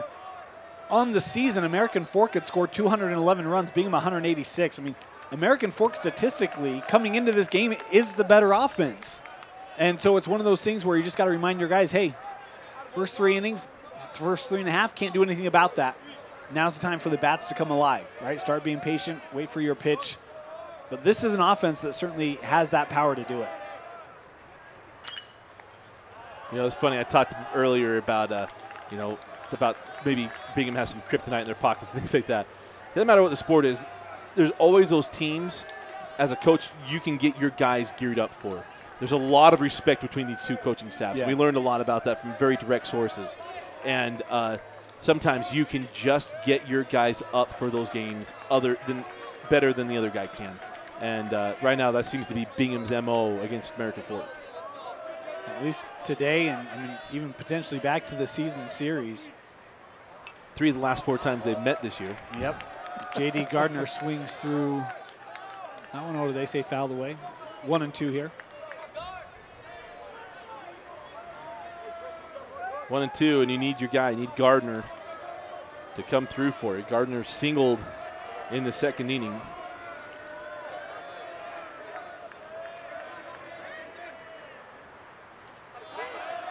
You know, I mean, there have been times today where Jones has been sharp from the mound, and he's had his moments as well, Dusty. I mean, we saw action in the bullpen last inning where it was like, well, can Peyton work out of this? The timeliness of the hitting, one of the real big differentiators. I mean, both pitchers have put men on, but Bingham's been able to do something about it as Gardner swings through this one. The throw to first will complete the strikeout. Great job by Peyton Jones. And the big thing, too, is that it's how you're getting it done. I mean, you talk about timely hitting, and that's absolutely correct. I mean, if you're going to win games, so many times, I can tell you how many times I had teams where we were runners on first and second, runners on second and third, 1 out, no outs, even bases loaded, no outs, 1 out, and come away with a run, let alone many runs that necessitates winning a ball game. And always a frustrating thing, and that's been the difference. Last inning had their chance to really make hay, or spin gold out of yarn, and all they got was hay. Yeah. Got 2 runs. And they had the bases loaded. And, I mean, they brought a couple in, but then in the top of the fourth, they gave that much up and more. Marty McCoy at the plate here takes there and watches a ball. It's 1-1, the count.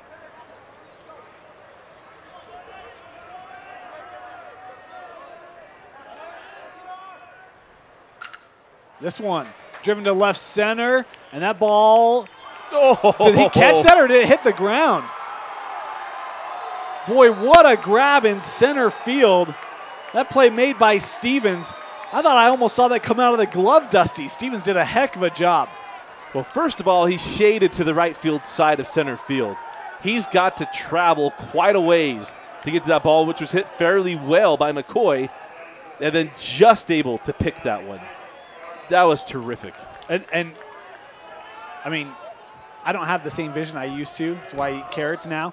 But that was in the glove, and then I thought, I didn't see it come out, but I thought I saw the ball maybe come to the front of the glove. So his strength to be able to hold on to that, make an incredible diving catch for the 2nd out.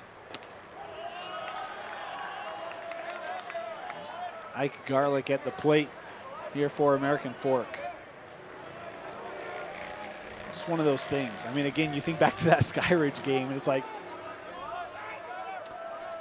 most other times that's a hit, yeah, right? And it's just a fantastic play by the center fielder. And, I mean, a game of inches that just falls right to Stevens, and it's Bingham the benefactor. You know, that's one of those plays you just tip your cap. Right. Because he makes a great play on what would be typically a surefire single, hit a little bit better as a double, and he's able to erase that. And that's when you tip your cap. The ones that will keep coaches up at night and keep players up at night are the walks and things that you can control.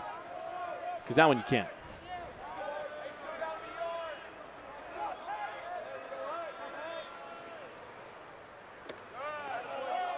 A pitch outside. 3-1 now the count on Garlick. Garlick grounded out to first base in his only appearance today. Back in the second inning. He'll trot down to first here after a walk.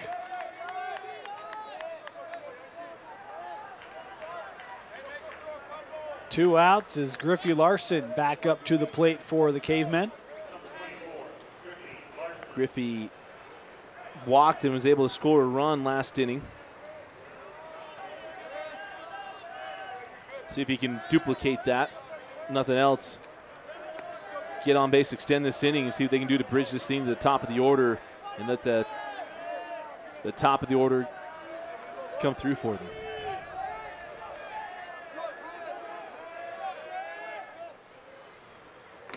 This pitch on the outside part of the plate, strike one.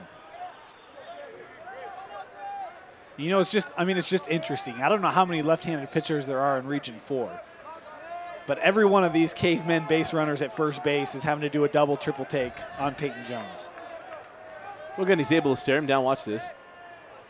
He holds him, just his eyes, and then that movement going straight up because he has no easy read to see if he's going to come back. It's been one of the real silent weapons for Bingham today, is what Jones has been able to do with base runners at first base. 0-2 the count here on Griffey Larson.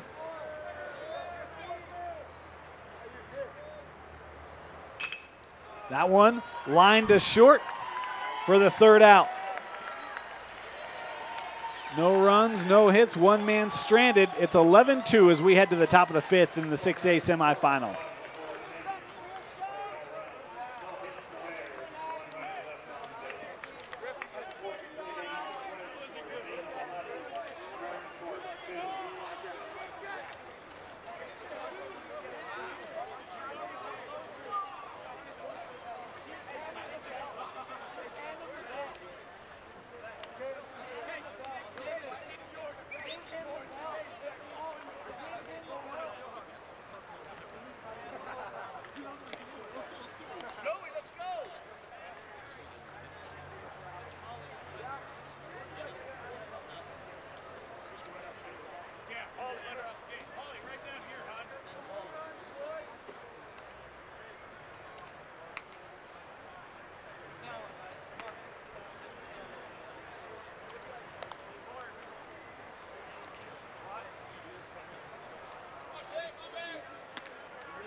Welcome back here to UCCU Ballpark, Utah Valley University. The Miners on the plate here in the top of the fifth, holding an 11-2 lead. Scored 6 runs in the top of the third, 5 in the top of the fourth.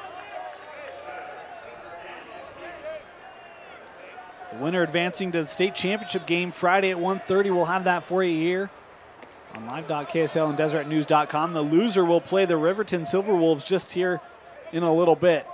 It will be a fantastic match. We'll have that one for you as well. Dean Stewart and Dusty Litster here. 1-1 pitch. It's outside.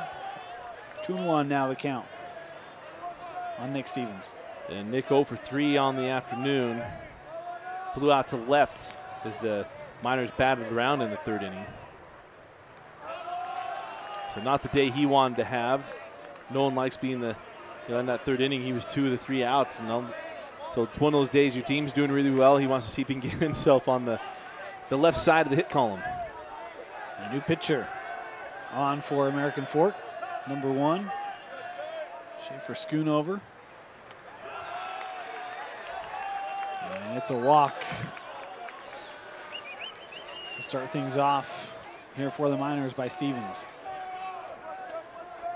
Nice job working himself into a count, and right now for Coach Ingersoll, I mean, American Fork was here watching that Skyridge game. He's got to feel a little bit like Coach Roberts, just trying to find someone that's going to stay consistent up on the bump, someone who can live in the zone. And right now, you don't want to – it's a hard thing. You're down 9 runs. You never want to just concede defeat, but at the same time, you're thinking, if I got to play again tonight, I need to hang on to some good pitching. Because he had told us in our pregame talk with him that, hey, we're set up really well with our pitching. Like, we're really good to get to Wednesday and feel really solid where we are. Is we got to the quarters that happen to burn a lot of arms. It's one of the ironies how quickly that can change in this baseball tournament with the 1-loss bracket and then with pitch counts, and it's this is a different beast of a tournament. You've got to be on your A game as a staff and as players. Well, and I think we talked about it last time, is that pitch count stuff actually makes it a little easier on coaches. At least I have one thing to think about. The old thing was appearances and innings pitched. They had so many allotted for the week for each pitcher. A pitcher could appear 3 days in the 7-day period, or 3 times in a 7-day period, or could throw the equivalent of, I think it was 2 games, so 14 innings. And you can work your way through that as a coach, and that was one way to manipulate it. And now with the pitch count stuff, the one option that you have is, here's how many pitches, and this is how much rest is needed. Stevens moving. He'll take second without a throw. It is 3-0. The count here on Soph. No outs, runner on second. The tough part for coaches like Coach Ingersoll and even Coach Sato right now, when you're down and you're thinking about this, is how are we going to manage it, because it doesn't really matter. I just got to get through this game into the next one. Nice pitch there by Schoonover, called strike. 3-1 the count.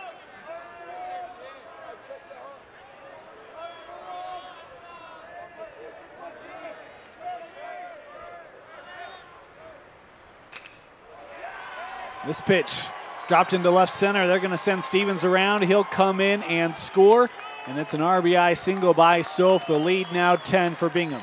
How about Derek Soph? He's a 2-sport guy. He's on the basketball team too, if I remember think so, right. yeah. So another 3-sport guy like Peyton Jones, and I mean, just such a good day. I mean, he's 3 for 4 with an RBI and a run scored, and this is what's frustrating. You sit in that other dugout where your team's struggling. Like, look how easy baseball is. You earned a walk, you got the second, he hits him in. Like, that's all of this is. And yet, as easy as that is, it has been a tough day for American Fork. What was so frustrating when you get into games as a team or anything else, and you work so hard to earn a run or maybe 2 runs, and all of a sudden the guys on the other side, for me, it was always against Taylorsville.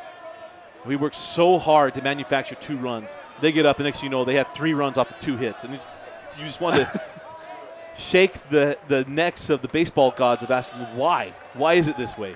And sometimes it's just the way that it just happens that day. And that may be the best description of how this game has gone. I mean, that ball is flared into shallow center, right?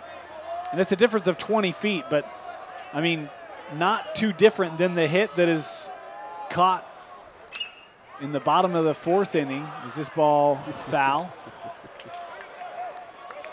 What a good run put on there by Sophie. He was looking to score on that hit. Well, yeah, that ball just nearly just kissed the line. All it has to do is touch it.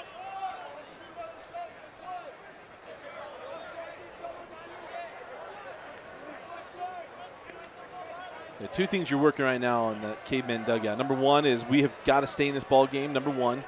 Number 2, we've got to stay mentally here, because if this doesn't go the way we want it to go, there's not a miracle run in us. We're playing soon, so it's keeping that up, and that's a difficult thing to do. A pitch inside. Count now 2-2.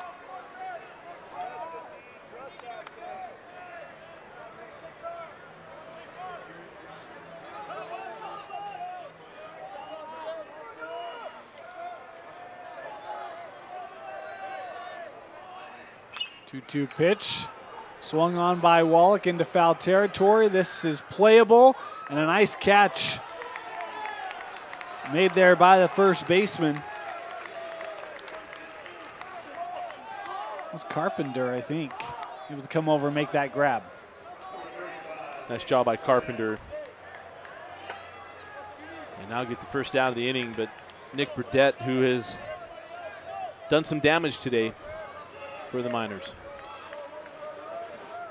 He's 1 for 2 with a single and RBI. He reached on an error last inning.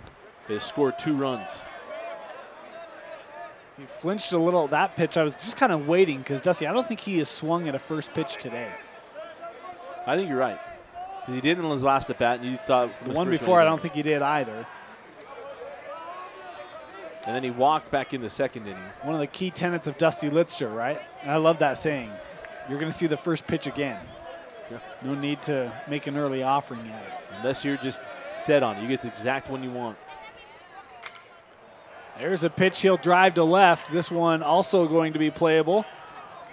He's under it, able to make the catch. The runner will have to retreat. Garlick able to make the play, and he'll hold Soph back on first, 2 away. Yeah, that's one when Burdett's going in the dugout. Doggone it. If I just hit it down the line, I think he'd be sitting on the Tacano sign.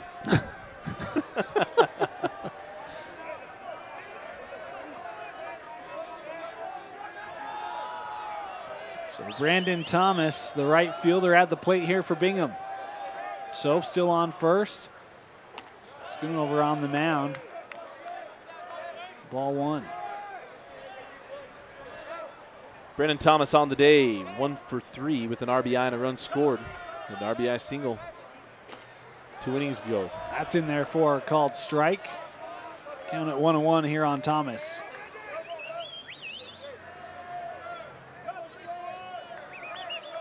Ten-run rule still in play in the semifinal? Yep, absolutely. Okay. And it's in the 5th inning. Yep. This pitch hit over, and again Hardman has trouble. Will hold it, but that will be another man aboard as Hardman can't make a play. Let's see if they give that an error or a hit. I usually tend to be a little too tough. And that one's tough because he actually went deep like he's supposed to because he expects to be the backup for the third baseman. And they did. It gave him an error. Yeah. I think that's one, and I would agree with that. I never like giving errors, right? But I think that's one of those that he can probably make a play on that usually, and the bobble slowed it up enough. The next batter here at the plate for Bingham, Joey Dixon. 2 men on, first and second, 2 away. I want to thank Dan Tobler for sending me this note on Twitter. He says that there are a number of guys wearing number 11, including Joey Dixon for Bryson Hathaway, who was killed in an automobile accident in February. Remember the student from Harriman and that sad story. If I remember if that's the right one. So a terrific touch. 11 was the Litster family number. But terrific touch. And a number of guys wearing it. Joey Dixon at Bingham, Cody Nelson at Riverton, Colton Easton at Lone Peak. And Jordan's hanging a number 11 jersey in the dugout. Pretty cool tribute there. Thank you for the note, Dan. Yeah, nice gesture by those players, those squads to remember Bryson. 3-0 pitch here. That off the plate, and it is a 4-pitch walk for Joey Dixon. And all of a sudden, yeah, PTSD from an inning ago. Got the 2 outs, and the next thing you know, bases loaded, and then it was a 5-run inning. If you're Joey Dixon, though, you got to be pleased you didn't get hit. Right? He's still yet to have an official bat in this ball game. Right? Isn't that crazy? 2 walks and hit twice. And he has scored 2 runs for his trouble. So. Yeah.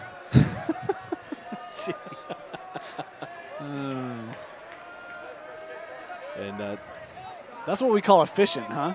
No at-bats, couple runs scored. 0 for 2 and you scored twice. Yeah. Did you ever get at the bat? Yeah, but I don't see you in the box score. You say, look harder, Grandpa. I promise it's in there. And pinch hitter here, Parker Anderson. Bases loaded. Bingham trying to extend that lead here. Top of the 5th. And that pitch outside, ball 1. Not only that, trying to see what they can do to extend this to make it a deeper hole in the 10-run rule. Yeah. And not only that, you only use 1 pitcher, so you can send out, go ahead and try to finish this thing off.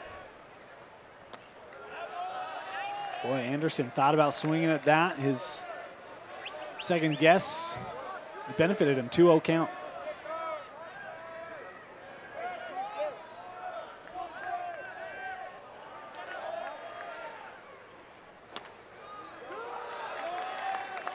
Three 3-0, the count for Parker Anderson.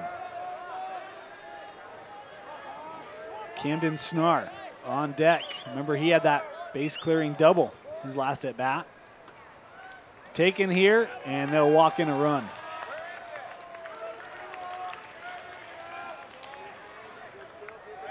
Here's the note of the day. So 6 hitter has been hit or walked in all 4 plate appearances. In the 7 hole where Nick Daines, he singled the next 3 at bats, walks. Wow. So right now, struggling. We mentioned earlier, 7, 8, and 9 hole became a major thing in this ball game. This ball popped up to center and caught for the final out of the inning. The Miners able to bring 2 in. They lead by 11. The Cavemen have to score 2 for this game to continue. 13-2 as we head to the bottom of the 5th.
Bottom of the 5th inning, Jack Walker will lead off for American Fork. Then we're to the top of the lineup for the Cavemen. They trail 13-2.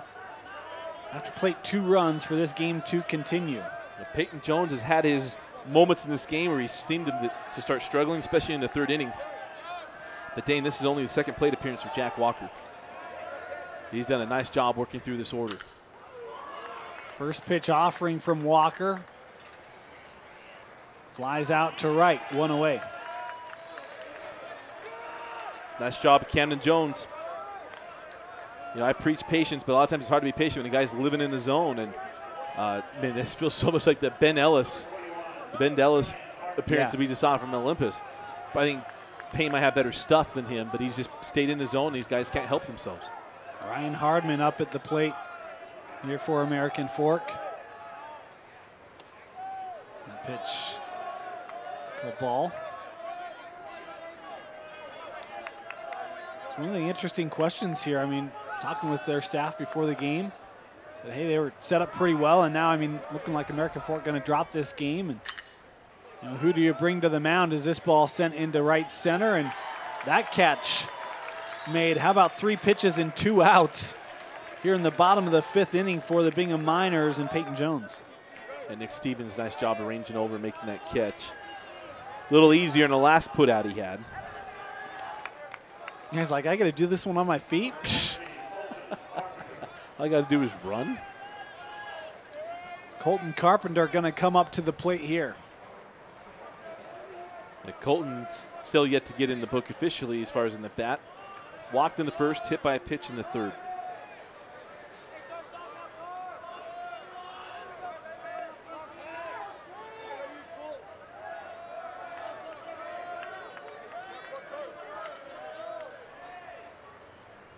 Jones outside. You know, one thing about it, too, is you play baseball, doesn't matter what level, sooner or later you're going to have a game where, I want to say you get embarrassed, but it's just not your day. And right now, for American Fork, the hard part for them is you didn't have your best day, your best game against Bingham, but it's not just your day. Now you got to turn right back around, find some way to put this away, put this in the back of your head and move on, and go take on a red-hot Riverton team who's ready to take you on because you put them in the cellar. Yep. Yeah, if you can find a Control-Alt-Delete button, push it. You got to find some way to shut down some programs that are running in the background.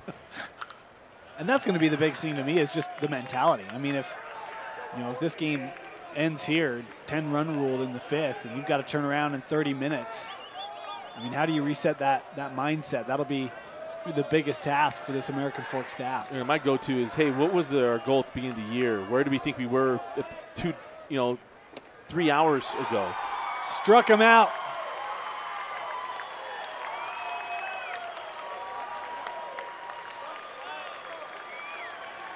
That'll do it. 13-2. The Bingham Miners in the 6A semifinal.